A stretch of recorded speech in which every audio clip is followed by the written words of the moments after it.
Hey, and welcome to Short Stuff, the very brief podcast. I'm Josh. There's Chuck. That's Jerry. Let's get going. No time for laughing, Chuck. Welcome, everybody. And just as a very quick explanation, we had this idea because we often come across cool, little, interesting tidbits that certainly don't warrant a 45-minute episode. Mm-hmm. And everyone else on the planet is doing little shorty episodes on their podcasts. And we thought, well, hey, in year 10, why don't we give it a shot? Yeah, let's try something new for once. Yeah, so I hope you all like it. Great. Well, we've just wasted a lot of time, Chuck. We might not get to the end of this episode now. I thought we agreed there was no ticking clock. So, you've seen a grandfather clock before, right? Yeah, we had, not what is the smaller version called that hangs on the wall? Actually, I saw those called wag on the wall clocks. Those are the original ones. Okay, we had one of those growing up. Where it's just like an exposed pendulum swinging back and forth. Yeah, 3-ish feet. 3-ish feet in length? Yeah. Oh, okay. I thought you meant like off the wall. No, yeah. Like, that sounds dangerous. My dad rigged up a hovering mechanism. It was pretty advanced. Right. And the pendulum was super sharp, so you better watch out. So, but you're familiar with like the kind that are tall and stand on the floor. Yeah. So those are actually, you know and love them as grandfather clocks. Sure. But the name grandfather clock didn't come around until about 200 years after grandfather clocks were invented. Yeah, and it's funny, when I saw this, that they were invented about 350 years ago, and when I saw that they were originally called long case clocks, I immediately liked that name better. Long case better than grandfather. Okay. Yeah, I think it's cool. I'm ambivalent toward both. Because you like cuckoo clocks. I do like cuckoo clocks for sure. But the name grandfather clock, we'll find out where it came from. But the grandfather clock itself, or the long case clock, was actually one of the first clocks. And it kind of makes sense because if you think about it, when you start out inventing something new, it's huge. It's enormous. Mm-hmm. And then as you get better at it over time and find like workarounds and shortcuts and stuff, you can make it smaller and smaller. So it makes sense that some of the first actually precise clocks were giant grandfather clocks. And again, they just had the pendulum swinging back and forth. You could mount them on the wall. They were called wag on the wall clocks. And the first person who really tried to invent this thing was none other than Galileo Galilei. Yeah, he's the one that discovered, hey, a pendulum swings at a constant rate regardless of its size. I think we've got something here, boys. And unfortunately, he died before he could actually make a legit clock. Yeah, but he tried for like his whole life. Yeah, that's what killed him. It was the sharp pendulum got him. And he's like, I regret everything. But a Dutch astronomer named Christian Huygens built the very first pendulum clock in the 1657, and this is when, apparently this is the most accurate timepiece ever in the history of the world. Yeah, before that, clocks were accurate within 15 minutes every 24 hours. It's pretty good. Sure, for the early 17th century. Yeah. But then Huygens comes along, and his was accurate within a minute every 24 hours. So that's great. Finally, what he had produced was something that you could actually use for like scientific purposes, which, again, as you said, he was an astronomer, and you need precise clocks for astronomy. So he kind of made a scientific instrument for himself more than, Let's make something that everybody sets their watch to. Yeah, so his wasn't a long case clock though, but because people like to invent and build on others' work, of course he's got bigger and bigger, and eventually in London, not even too many years later, 3 or 4 years later, the very first long case clocks started, 6 feet tall, started to be released into for purchase. Yeah, and there was a dude named Clement. I can't remember his first name, but he added he basically made the pendulum so precise that all of a sudden there was a clock that was accurate within a second over 24 hours. And so they added minute hands and second hands and really started to show off. But at the time, in the late 17th, early 18th centuries, you had to literally be royalty to afford a clock like this.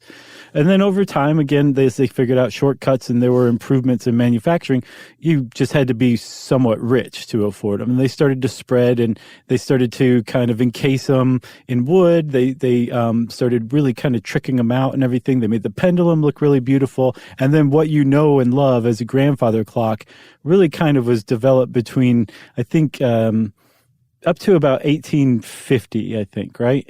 From the late 17th century up to 1850. That sounds about right.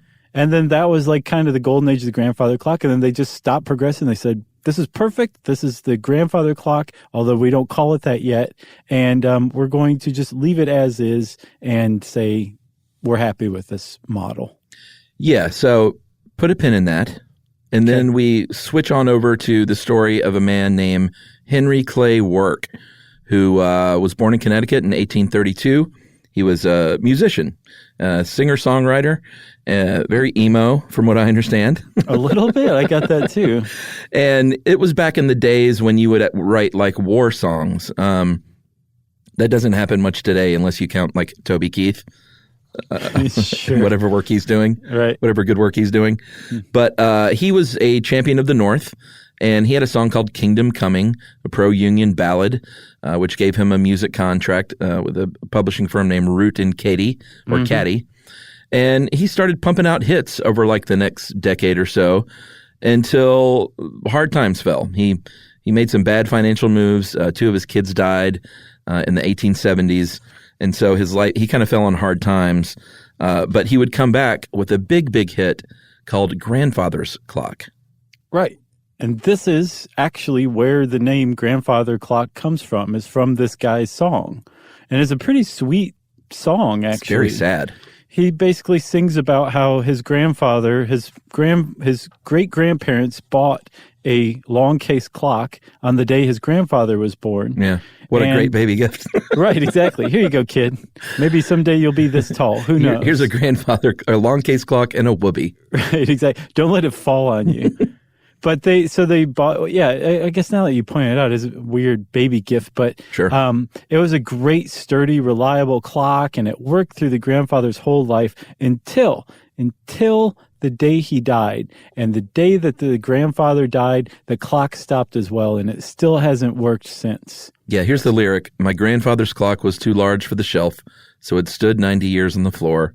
It was bought on the morn of the day he was born, and was always his treasure and pride, but it stopped short, never to go again when the old man died. Yeah, and America was like, oh, God, this is the greatest song anyone will ever write. We can just stop. We can stop improving on grandfather clocks. We can stop writing songs now. And the two come together in the in this writing by Work, or this song by Henry Clay Work, right? Yeah, it was a big, big hit. He sold close to 1 million copies, made the equivalent of about $95,000 nice on the song. Johnny Cash would record it.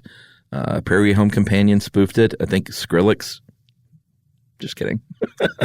Remixed it. It was in a video game called Five Nights at Freddy's. Yeah, it was remixed. Yeah, and if you look it up in the OED, the Oxford English Dictionary, if you look up grandfather clock, it attributes the etymology of that term to Work. Yeah. Henry Clay Work. That his name does not stick to the brain. No. Even having Henry Clay in it. I know. You'd think that would do it for us. Yeah, but Henry Clay Work, it just does not stick. So it was a huge deal, and it's pretty much undisputed. I think it's 100% undisputed that Henry Clay Work was the person who came up with this song that later became the name for long case clocks, grandfather clocks. Right. So we're going to take a very short break, and we're going to come back and tell you about what inspired Work to write that song himself.